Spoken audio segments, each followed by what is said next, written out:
At the family dinner, my son poured hot soup on my head and laughed. Then he said, "You've got 5 minutes to get out." I wiped my face, pulled some papers from my bag, laid them on the table and said calmly, "You're right. 5 minutes, then everything you own is gone." Before we continue, I just want to say thank you for taking the time to hear my story. If you're comfortable, let me know where you're listening from and what time it is where you are. Now let me tell you my story. The telephone rang, splitting the quiet of my afternoon. The sound was an intrusion, loud and shrill in the stillness of my small, clean apartment. I was in my armchair by the window, my Bible open in my lap, though I hadn't been reading. I was watching the dust motes dance in the sliver of sunlight that managed to push through the old lace curtains. It was a Tuesday. Tuesdays were my quiet days. I looked at the phone on the side table, a heavy beige rotary model from a time long past. It worked, and that was all I required of it.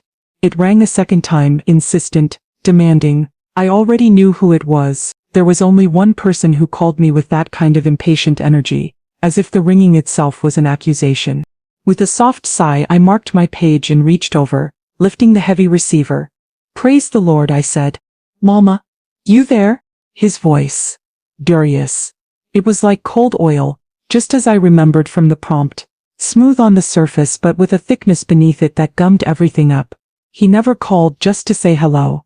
A call from Darius was a summons, a preface to a problem, or the beginning of a request. "I'm here, son. How are you?" "Busy, Mama. Always busy." I could hear the sounds of his life in the background. A television playing too loud, the clink of ice in a glass, a sharp high-pitched laugh that I recognized as his wife Shanace.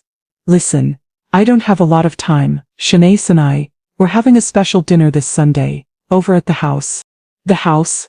He always called it that, as if it were his. He'd forgotten it was my house, built by my father's hands, the place I brought him home from the hospital. I let him and Shanace live there, rent-free for 15 years, thinking it would give them a foundation. Instead, it had just given them a sense of entitlement. "A special dinner?" I repeated, my voice quiet. "What's the occasion?" There was a pause. The clinking ice stopped. "Occasion? We don't need an occasion to see our own mother, do we?" His voice was suddenly slick with a false practiced warmth that made the hairs on my arms stand up. "Shanice is making her famous roast. She wants it to be special. Just for you." Shanice hadn't cooked an honest meal since the day she married him. Her famous roast came in a foil tin from the most expensive caterer in town. I felt a coldness settle in my chest, a familiar premonition that I'd learned to trust over 78 years. This was not a dinner. It was an ambush. They wanted something, or worse, they were planning something. My son, the man I had raised with love and prayers, had become a stranger to me, a man whose thoughts were now shaped by his vain, greedy wife. "That's thoughtful of you, Darius," I said, choosing my words with care. "So you'll be there? 6 o'clock, don't be late, Mama. You know Shanace likes to eat on time." He was already rushing me off the phone. His duty done, "I'll be there." "Good. And Mama?" His voice dropped, taking on that weary, patronizing tone he used when he was about to be casually cruel. "Try to wear something nice. You know Shanice's friends might stop by." The line clicked dead before I could reply. I sat there, holding the receiver, the dial tone buzzing in my ear. Wear something nice. He meant my church dresses and simple print blouses weren't good enough for his wife's friends. He was embarrassed by me. He was embarrassed by the woman who had scrubbed floors and started a laundromat with her last $100. The woman who had turned that single laundromat into a silent, sprawling network of properties and businesses that funded the very roof over his head and the gaudy watch on his wrist. He saw my simple clothes, my small apartment, my old phone, and he saw a poor aging woman. He had never once stopped to ask why I lived simply. He never asked where the money came from for his prep school, his first car, his seed money for the business he eventually ran into the ground. He just took and assumed it was his due. I placed the receiver back in its cradle. The silence of the room returned, but it was different now. It was heavier, charged with a coming storm. I looked at my hands resting on the open Bible. They were old hands, wrinkled and spotted, but they were strong. They had signed million-dollar contracts. They had held my dying husband. They had raised a son who now saw me as a burden. "Sunday," I whispered to the empty room. 6 o'clock, I closed the Bible. My quiet Tuesday was over. I had to prepare, not my clothes but my defenses. I knew, with the certainty of a mother who knows her child's heart even when it's gone black, that this dinner was not about a roast, it was about an ending. And in my old leather bag, the one I'd carried for 20 years, I had a file folder. It held the deeds, the trusts, and the bank papers. It held the truth. I had long prayed I would never have to use it. I had hoped that one day Darius would wake up and see the value of a life built on dignity, not on shine. But as I looked at the ringing phone, I felt a deep, profound sorrow. I was wrong. And this Sunday I would have to reap the harvest of the son I had spoiled. I would have to show him and his cruel wife exactly who Mama Mabel truly was. Sunday arrived, draped in a heavy, humid gray. The sky threatened rain but couldn't be bothered to deliver, leaving the city air thick and sticky. I spent the morning at church, sitting in my usual pew, third from the front, on the aisle. The sermon was on the prodigal son. I prayed for my own, not for his return, but for his soul. When I got home, I prepared for the dinner. This was a performance, and I would dress for the part they had cast me in. I did not choose my best church suit, the one made of good navy wool. Instead, I went to the back of my closet and pulled out a simple beige polyester dress. It was clean, it was pressed, but it was shapeless and the color did me no favors. It was the dress of a woman who had given up. I paired it with my comfortable shoes, the ones with the scuffed toes. I did not put on my pearl earrings, the real ones my late husband Samuel had given me. I wore no jewelry at all. Finally I picked up my handbag. It was large, black leather and worn soft as butter at the handles and corners. It was the same bag I had carried for 20 years. Shanice hated it. She'd tried to buy me a new flashy patent leather thing last Christmas, a cheap knockoff of a French brand. I'd thanked her and donated it to the church thrift store. My old bag was my briefcase. It was where I kept my life. And tonight, it held the folder. I did not call a cab. They would have expected that perhaps and seen it as an extravagance. No, I took the number 12 bus, just as I always did. The bus groaned and hissed its way across town, from my quiet older neighborhood to the leafy manicured lawns of the suburbs where the house stood. I owned the building I lived in. I owned the bus depot. I owned the land under the very bank Darius used. But I sat on the hard plastic seat, my bag in my lap, and watched my city slide by. When I stepped off the bus, the air was even heavier. It was a 10-minute walk to the house. I walked it slowly, my old knees aching, but my spine straight. I saw the house from the end of the street. My father, a carpenter of quiet genius, had built it with his own hands. It was a strong, brick-faced colonial. A house meant for generations, but as I got closer I saw the rot, not in the bricks, but in the details. The lawn was overgrown in patches. The flower beds my mother had tended were choked with weeds. But there in the driveway sat a brand new, gleaming black luxury sedan, a ridiculous oversized machine that cost more than most people's homes. I walked up the path and rang the bell. I heard shouting inside, then Shanice's high-pitched laugh. Seconds passed. I rang again. Finally, the door was pulled open. Shanice stood there, framed in the doorway, a living embodiment of cheap perfume and expensive bad taste.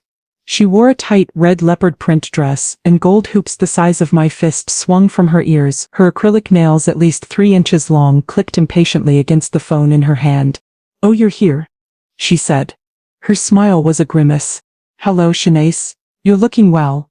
I know, right?" She didn't move. She just looked me up and down, her eyes scanning my beige dress, my scuffed shoes, my old bag, her nose wrinkled, a tiny involuntary show of pure disgust. She leaned forward, offering me her cheek. I knew the drill. I leaned in and kissed the air an inch from her face. The paper kiss, all perfume and no contact. Her skin was caked in foundation that was 2 shades too light. "Oh, Mama," she said, pulling back, her voice dripping with that false, pitying tone. "You really wore that. I told Darius to tell you we were having company." "Darius said a special dinner just for me," I replied evenly, meeting her gaze. "Yes, well." She waved a dismissive, jewel-encrusted hand. "Friends are stopping by. You know how it is. We're social." She said the word social as if it were a title she had earned. She turned and walked back into the house, leaving the door open for me to follow. Like a servant, "Wipe your feet. I just had these floors done." I stepped inside, my heart heavy. I wiped my feet on the mat my mother had braided from old rags. It was the only thing in the entryway that I recognized. The rest was gone. "Darius!" Shanice shrieked, her voice echoing off the new cold marble floors.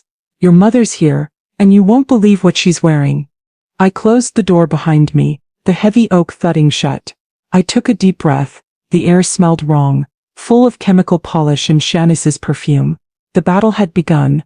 I was on enemy soil, and the worst part of it was, I held the deed.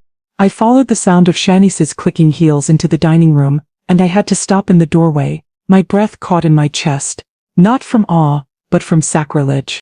They had destroyed it. This room had been the heart of our family. It was where my mother served Sunday dinner on her good china, where my father taught me to do my fractions, where I had sat with Darius on my lap, patiently spoon-feeding him mashed carrots. The walls had been a warm, soft yellow. The furniture had been dark, polished mahogany, solid and real, built by my father to last 1,000 years. It was all gone. In its place was a monstrosity, a room that looked like a magazine spread for people with no taste and too much credit. The walls were stark white. The floor was a blinding, sterile white marble. In the center of the room sat a gigantic dining table made of a single slab of glass, balanced on a tangle of twisted gold-plated metal that looked like a modern art sculpture of a car wreck. 10 matching chairs, upholstered in white leather, surrounded it. A chandelier dripped with crystals, so large and garish they looked like plastic ice cubes. It's Italian, Shanice said, noticing my silence. She ran a hand along the back of a chair, her long nails scraping the leather. Imported. Cost more than your entire apartment. I bet. I just nodded, my eyes moving. It's bright.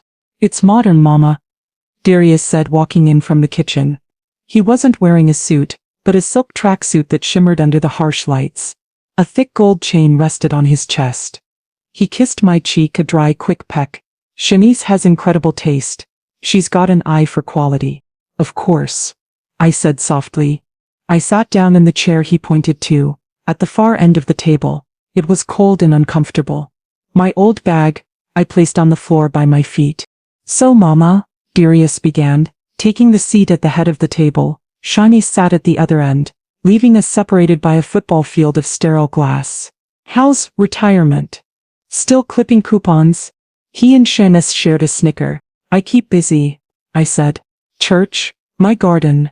That's nice. He said it with the same bored tone he'd used as a teenager.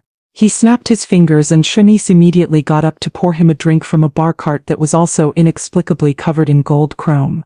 He didn't ask if I wanted anything. Business is booming, he announced, swirling the dark liquor in his glass.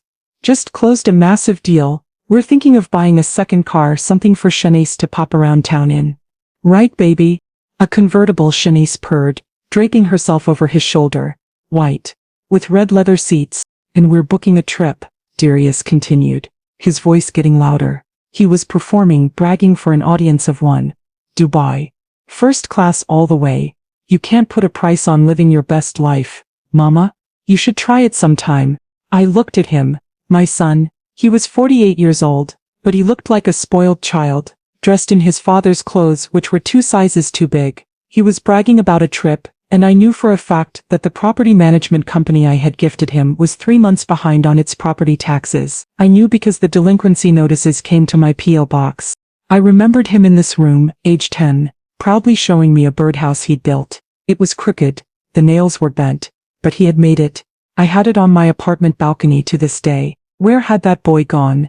That sounds expensive, I said. Shanae let out a sharp laugh. That's rich people's talk, Mama. Expensive.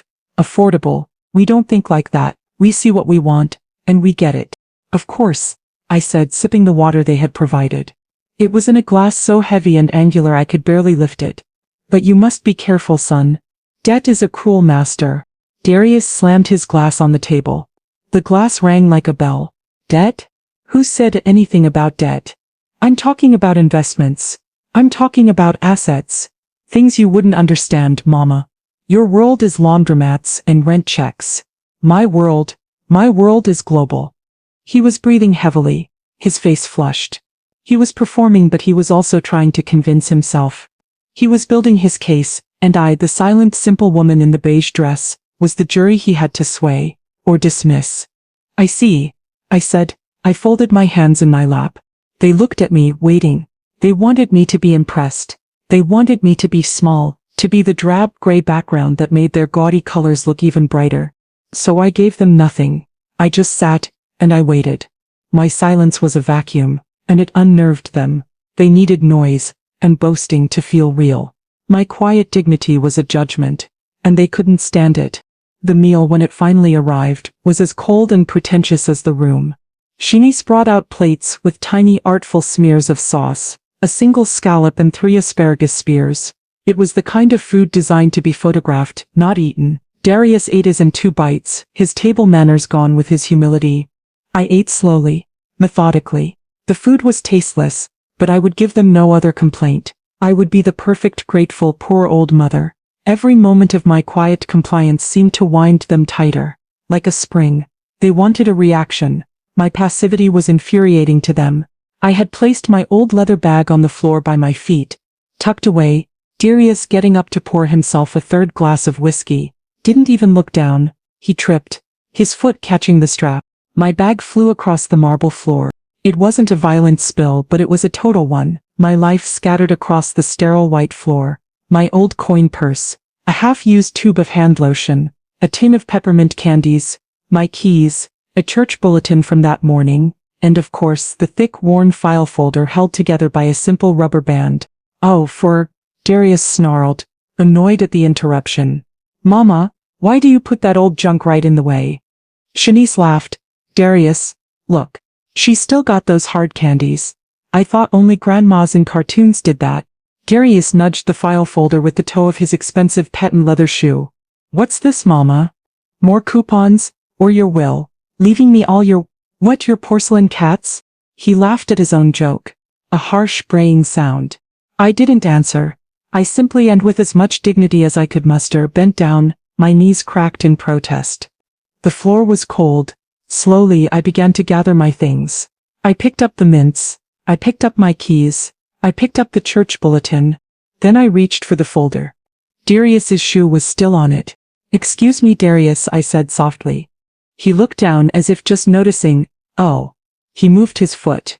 I picked up the folder. I ran my hand over the cover, wiping away the black smudge his shoe had left. I checked that the rubber band was still secure. I put it back in my bag, along with all my other junk. I zipped the bag closed, and placed it in my lap.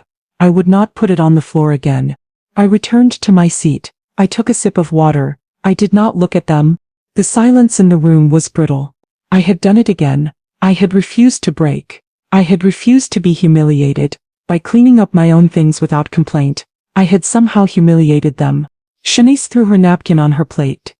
"I'm done. This is boring." "Darius, didn't you have something you wanted to talk to your mother about?" Darius, who had been glowering at me, suddenly straightened. A new ugly energy entered his eyes. Yeah, I did." Shanice stood up.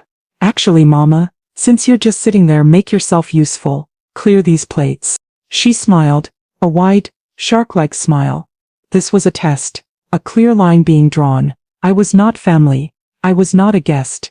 I was the help. Darius watched me, a smirk on his lips. I looked at my plate. I looked at theirs. The remnants of the 5-star meal they had barely touched. I thought of the hungry families I served with at the church soup kitchen every Saturday. I stood up.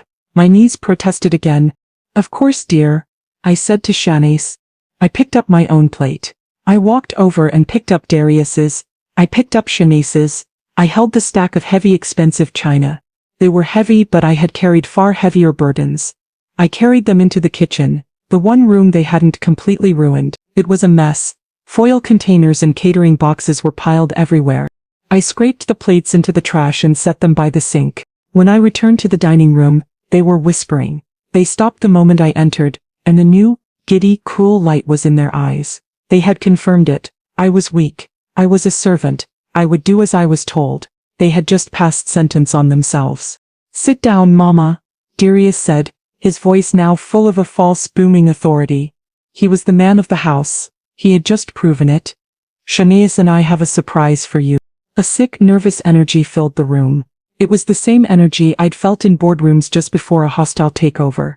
Darius and Shanice were exchanging looks, quick, excited, Conspiratorial glances. They were giddy like two children who had set a cruel trap for a stray cat and were waiting for it to spring. They were anticipating the snap of the metal, the yelp of pain.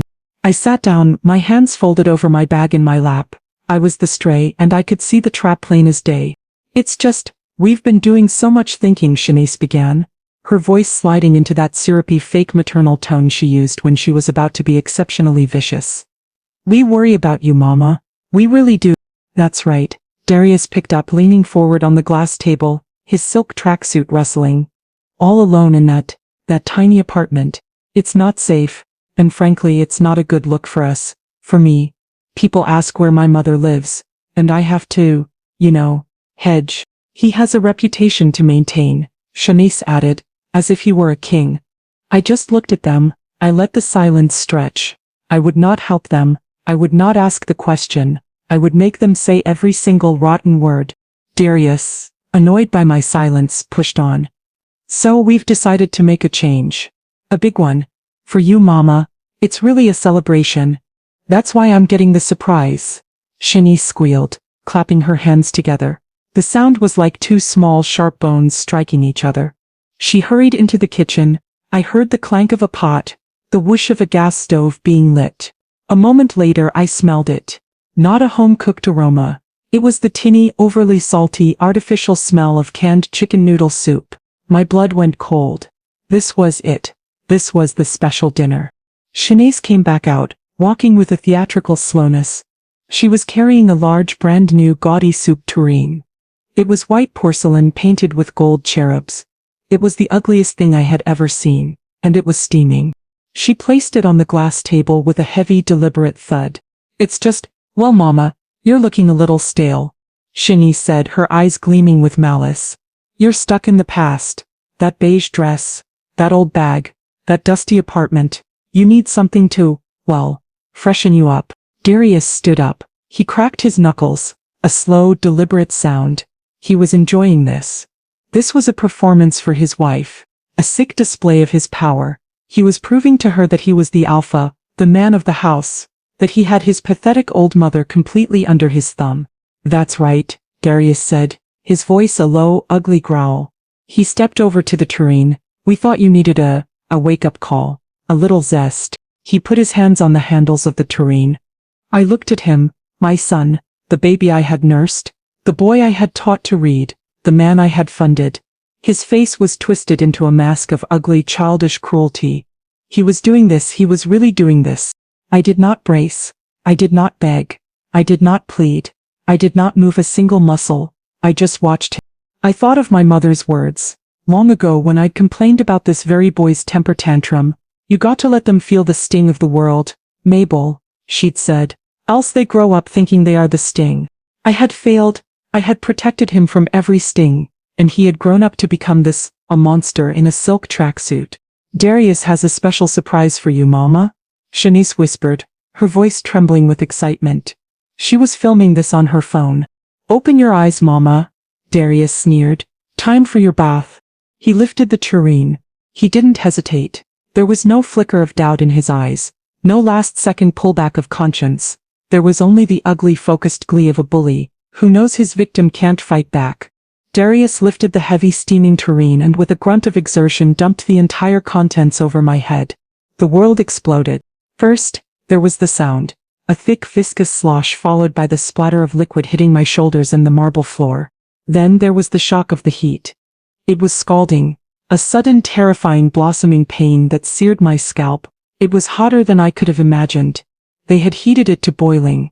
The thick, greasy liquid ran down my face, into my eyes, instantly blinding me with a salty, stinging film. It poured down my neck, under the collar of my dress, scalding my chest and back. I gasped, a sharp, involuntary intake of air, and choked on the artificial smell of chicken broth and sodium. Noodles and mushy, square-cut carrots slapped against my cheeks, clung to my hair and slid down my front. The broth dripped from my chin onto my hands, onto my old leather bag in my lap. For a single frozen second, the world was nothing but this sensation, the burning heat on my skin, the sting in my eyes, the smell of cheap soup, and the sound of it dripping, drip, drip, drip, from my hair onto the ugly, expensive rug. The pain was real. It was sharp and it was deep, but it was nothing compared to the humiliation. My own son, my only child, had done this to me. I sat there, frozen, the tureen now empty in his hands. He tossed it onto the table, where it clattered on the glass. My vision, blurred by the greasy orange film, slowly cleared. I blinked, and a single overcooked noodle fell from my eyelashes onto my cheek. I saw a flash of memory, so sharp and clear it cut through the pain. Darius, age 5, at this very table, he'd spilled his milk, a whole glass, and burst into tears, terrified he'd be punished. I remembered kneeling, wiping it up, hugging him. "It's okay, baby," I'd whispered into his hair. "We all make messes. It's just milk." I blinked again, back in the present. The man standing over me, breathing heavily with exertion and excitement, was not my baby. He was a monster. He was a stranger. And in that moment, sitting in a puddle of scalding soup, blinded and burning, something in me did not break. It hardened. The part of me that was Mama, the soft, forgiving, patient part, went cold. It didn't die. It simply stepped aside. The part of me that was left was Mabel Johnston. The woman who had faced down bankers and racists and city inspectors. The woman who had built an empire from nickels and dimes, 1/4 at a time. The businesswoman. The heat on my skin was nothing. A minor inconvenience. The real burn was the one I was about to deliver. I felt a profound, terrifying calm settle over me. The calm of a judge about to pass sentence. I slowly, deliberately, lifted a hand. Not to wipe my face. Not to check the burns. I simply reached up and pulled a carrot chunk from my hair, then dropped it onto the glass table. It landed with a wet, quiet plop. The silence in the room stretched thick and heavy, broken only by the sound of soup dripping from my chin onto the floor. And then it came. It started not as a laugh but as a snicker. A high-pitched, ugly, sharp titter from Shanice. She had her phone up, recording the entire thing, her hand shaking with a kind of ecstatic, vicious glee. "Oh, my God," she squealed. "Darius, look at her. Just look at her." Then Darius joined in. It wasn't a small chuckle. It was an explosion. A loud, braying belly laugh that filled the sterile room. He doubled over, slapping his knee, his face red with the effort. You look pathetic, old woman," he roared, pointing at me. "I told you she needed freshening up." They laughed. They pointed. They howled. Shanice was crying with laughter, leaning against the wall for support. "This is priceless." "Oh, Darius, you are terrible," she shrieked. Which I knew meant you are wonderful, you are strong, you are the man I wanted you to be. This was the moment, the final fatal mistake. The burning on my scalp faded, eclipsed by an arctic cold that started in my chest and spread through my entire body.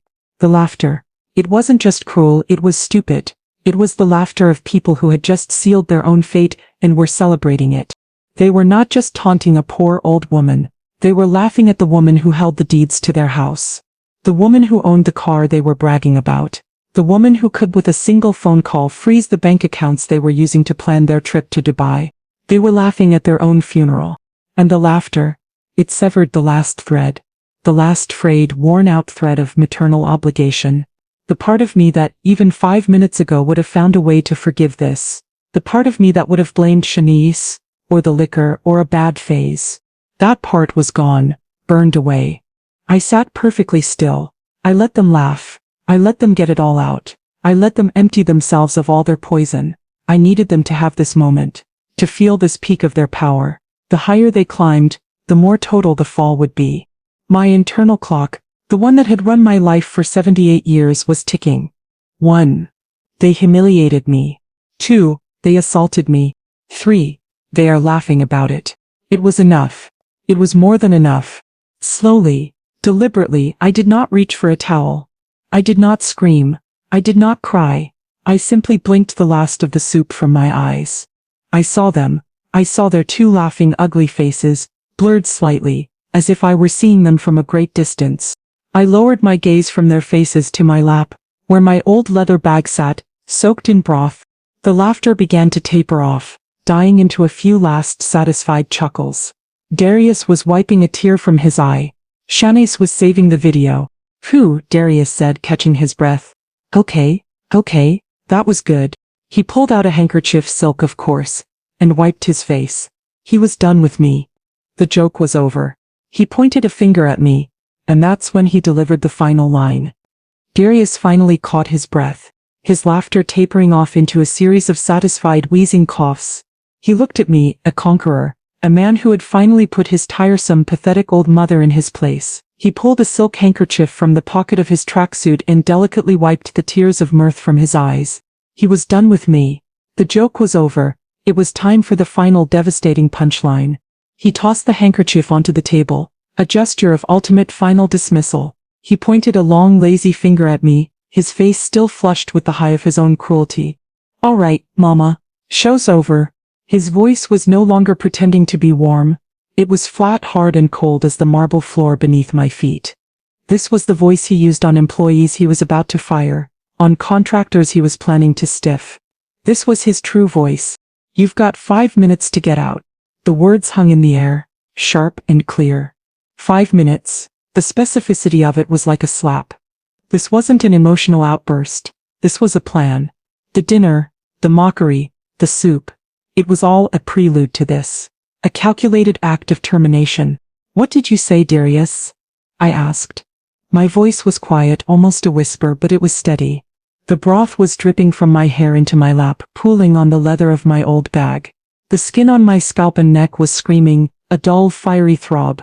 "You heard me," he snarled. "I said get out. You've got 5 minutes. We're done with you. We're done with this whole charade." "Charade?" I echoed. Shanice stepped forward. Her phone now held low, but I knew it was still recording. She was capturing my eviction. Her face was a mask of smug victory. "This whole thing," she said, gesturing to me, to my beige dress, to the puddle of soup now forming around my chair. "This poor humble mama act. We're tired of it. We're tired of you. You're an embarrassment." "We have plans, Mama," Darius continued, pacing in front of the table. He was a general on a battlefield, reviewing the vanquished. "Big plans. We're selling this house. The market is sky high. We're going to make a killing. We're moving to a penthouse downtown," Shanice added, her eyes glittering. "Something new. Something clean. Something that doesn't have the smell of old people in it.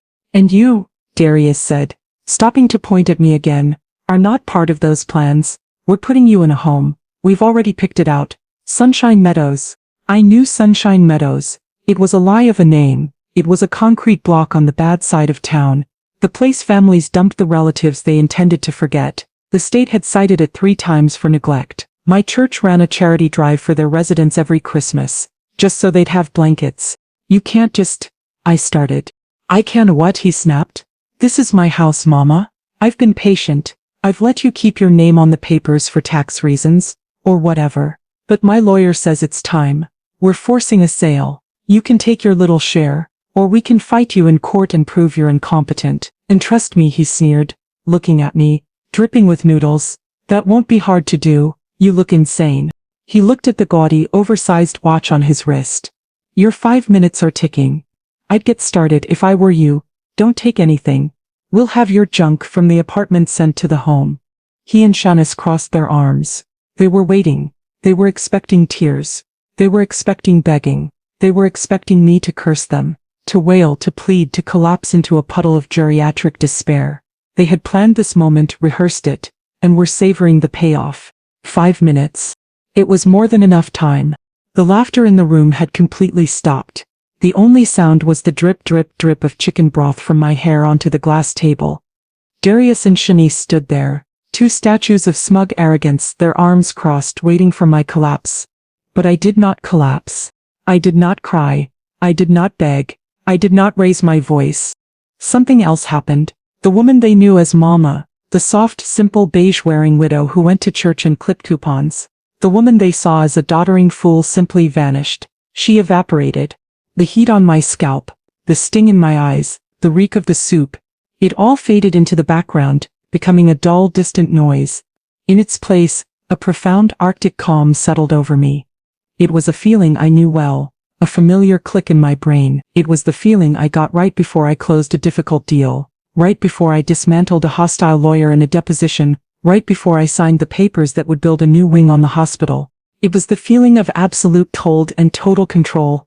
Mabel Johnston, CEO of Johnston Properties LLC, was now in the room, and Mama Mabel, the woman they had just assaulted, was gone. My son, my only child, had just tried to destroy me. He had looked me in the eye and, with the full backing of his odious wife, had sentenced me to a living death. And he had laughed. I felt nothing. No, that wasn't true. I felt a deep, profound, and utterly bottomless pity. Not for myself, for him, for his catastrophic, life-altering stupidity. Darius's smile began to falter. My silence was not the reaction he had rehearsed. My stillness was unnerving him. "Well?" he demanded, his voice a little too loud. "Are you deaf?" I said, "Get out." I slowly lifted my head. I looked at him, not as a mother looks at a son, but as a predator looks at a very, very stupid animal that has just cornered itself. Slowly, deliberately, I lifted one hand. My hand was not shaking. It was rock solid. I did not wipe the noodles from my face. I did not touch the burns on my neck. I simply calmly wiped the greasy film of broth from my eyes, one at a time, using my thumb and forefinger as a squeegee. I blinked. The room snapped into sharp focus. I saw the cheap veneer on the gold bar cart. I saw the way Shanice's heavy foundation was caked in the lines around her mouth. I saw the flop sweat that was beginning to bead on Darius's forehead. His bravado was a cheap suit, and he was beginning to realize he was naked underneath it. "Mama?" he said, and for the first time there was a flicker of uncertainty in his voice. I let the silence hang for one more second. Then I moved. My first move was not to stand. My first move was to attend to my bag. My old faithful black leather bag, which sat in my lap soaked in broth, its contents protected. The bag they had mocked. The bag he had kicked. My junk. With a steady, deliberate motion, I lifted the heavy, wet bag and placed it on the dining room table. It landed on the pristine $10,000 Italian glass with a wet, sickening thud. A small puddle of orange-gray soup immediately formed around it. Shanice let out an involuntary shriek. "My table, you filthy, it's ruined." I ignored her. Her table was the least of her worries. Darius just stared, transfixed. What are you doing?" I did not answer. Slowly, my movements precise, I unzipped the main compartment. The zipper made a loud, rasping sound in the quiet room. I reached my hand into the bag. My fingers bypassed the tin of mints, the hand lotion, the old coin purse. They found exactly what they were looking for. I pulled out the file folder. It was thick, worn at the edges, and secured with a simple brown rubber band. It too was damp, but the documents inside, I knew, were safe in their plastic sleeves. I placed the folder on the table next to the bag. Darius looked at it, his face a mask of confusion. "What is that? What the hell is that?" Shanice, still obsessed with the table, hissed, "Get that wet, moldy thing off my glass." "More coupons, Mama?" Darius sneered, trying to regain his footing. His voice was shaky. The laughter was gone. "Or your will? The one leaving me all your porcelain cats? We're not interested. We're selling. You have..." He looked at his watch. 3 minutes. I looked at him. My gaze was flat. I calmly, methodically slipped the rubber band off the folder. I did not toss it aside. I folded it in half, and then in half again, and placed the small, neat square on the table. Then I opened the folder. Darius and Shanice were silent, watching me. They were lions who had cornered a gazelle, only to watch it sprout fangs. They were confused, and they were for the first time beginning to feel a cold tickle of fear. I looked up from the papers, my eyes locking with my son's. "You're right," I said. My voice. It was different. The soft, reedy mama voice was gone. This was my boardroom voice. The voice that cut through excuses. The voice that announced multi-million-dollar acquisitions. The voice that did not brook argument. It was low. It was clear. And it was cold as the grave. "You're right," I repeated. Darius blinked. I am? "Yes," I said. 5 minutes. I tapped the open folder with a single steady finger. The nail was clean, short, and unpolished. 5 minutes, I repeated, then everything you think you own is gone. The blood drained from Darius's face. He and Shanice exchanged a panicked look. The power dynamic in the room had not just shifted, it had inverted with the crushing force of a collapsing building. What are you talking about?" Darius stammered. "You're delirious. The soup boiled your brain. You're senile." "Am I said. I pulled the first document from its protective sleeve. The plastic made a soft shushing sound. "You said this is your house. You said you were forcing a sale. A bold move for a man who is legally a tenant. I slid the paper across the glass. It left a small damp trail. Go ahead, Darius. Read it. He snatched the paper, his hands trembling so violently he could barely hold it. Shanice crowded behind him, her acrylic nail tapping on the page. It's the deed, he whispered, his eyes scanning it wildly. It's the deed to the house. Indeed it is, I said. The original county-filed deed.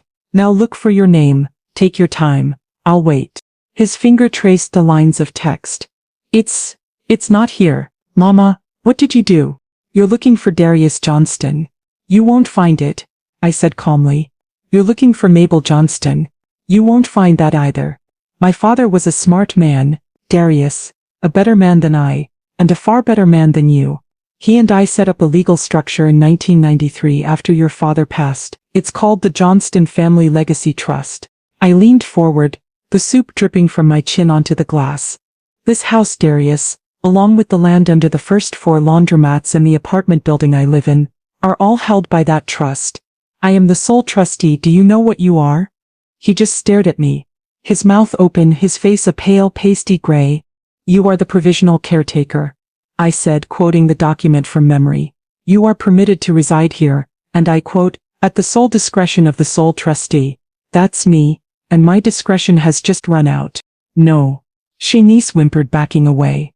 No, he's your son. You wouldn't. He was my son, I said, my voice cutting her off. When he was invited to dinner. He was my son when he mocked my clothes. He was my son when he kicked my bag.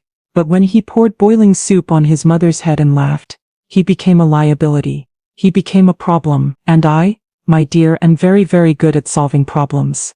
Darius was shaking his head over and over as if he could deny the reality of the paper in his hands. The business. My business. It's mine. I built it. Did you? I said. Did you really? Darius was still clutching the deed, as if he could change the words on it through sheer desperate will. This is just paper. It's a lawyer's trick. I live here. I've always lived here. You can't just evict me. I can, I said, and I am, but you are right. This is just the first paper. You seem to be under several very expensive delusions. Let's clear them up, shall we? I turned back to my folder, the soup-soaked junk bag. You mentioned your big plans, I continued, my voice calm and methodical as if I were reviewing a quarterly report.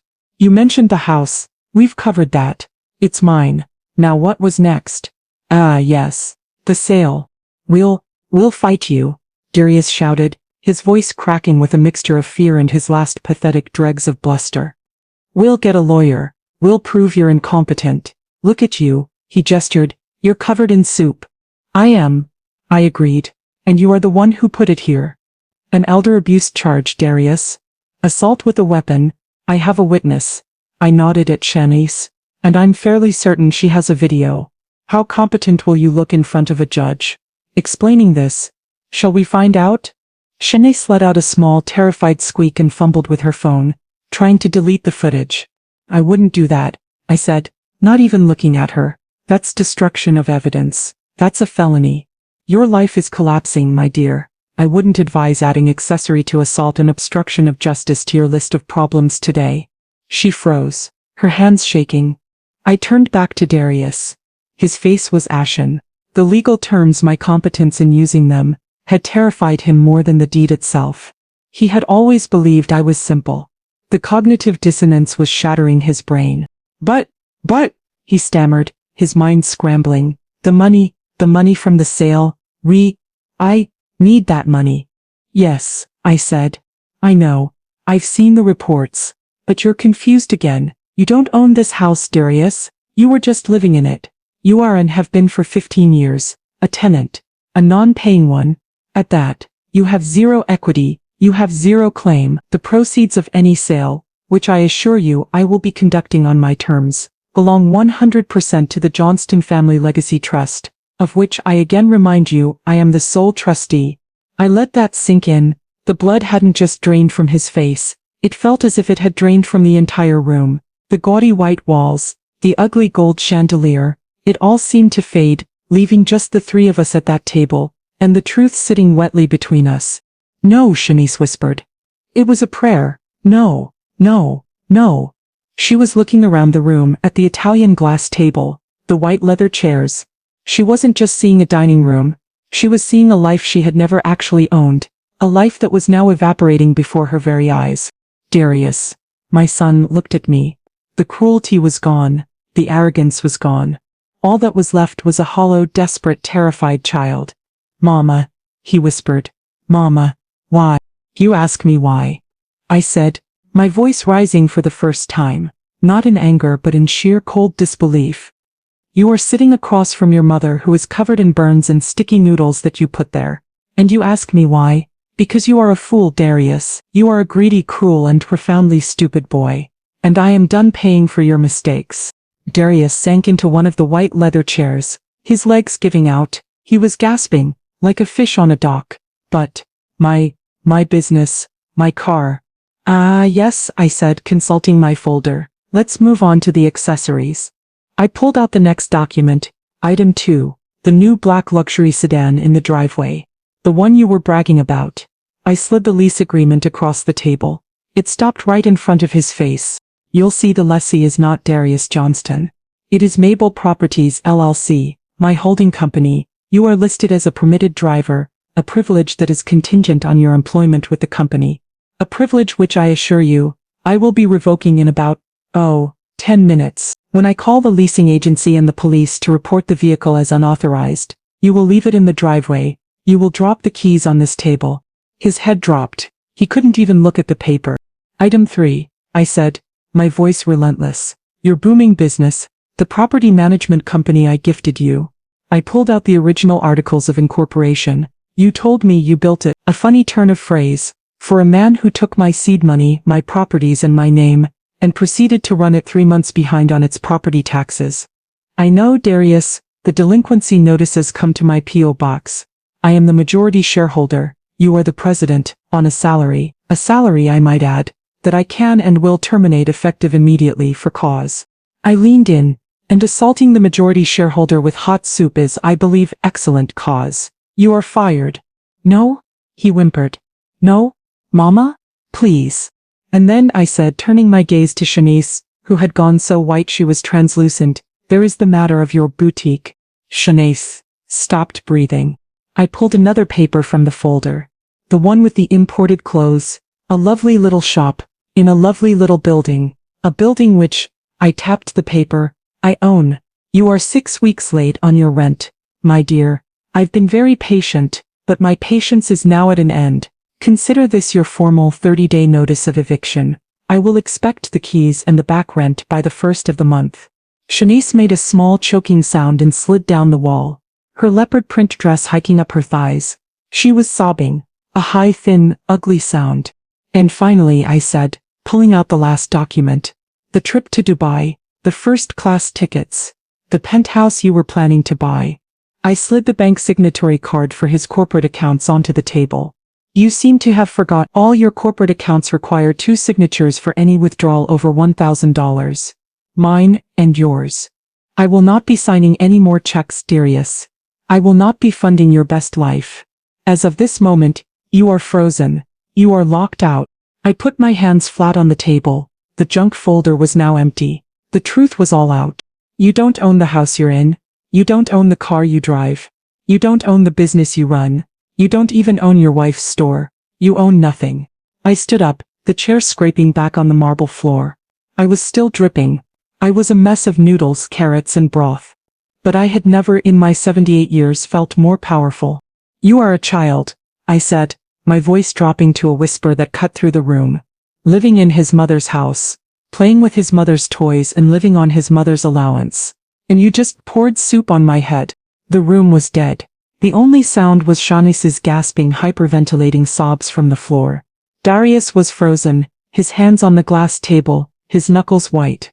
He was staring at the pile of documents, the deeds, the leases, the signatory cards as if they were a nest of snakes. He had lost everything. He was a king one moment, and a beggar the next, and he had done it all to sow.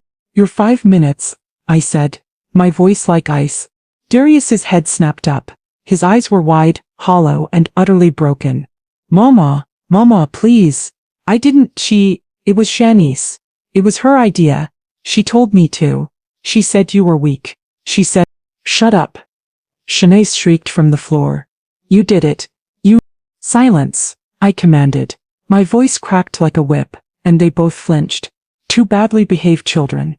I do not care who thought of it, I said, walking to the head of the table. You held the tureen. You are a 48-year-old man. Darius, you do not get to blame your wife. You do not get to blame anyone. You made your choice. And now I am making mine. I looked at my simple old-fashioned watch. The crystal was fogged with soup, but I could see the hands. Your 5 minutes, I said, started when I opened this folder. That was 4 minutes ago. The reality of that statement hit them.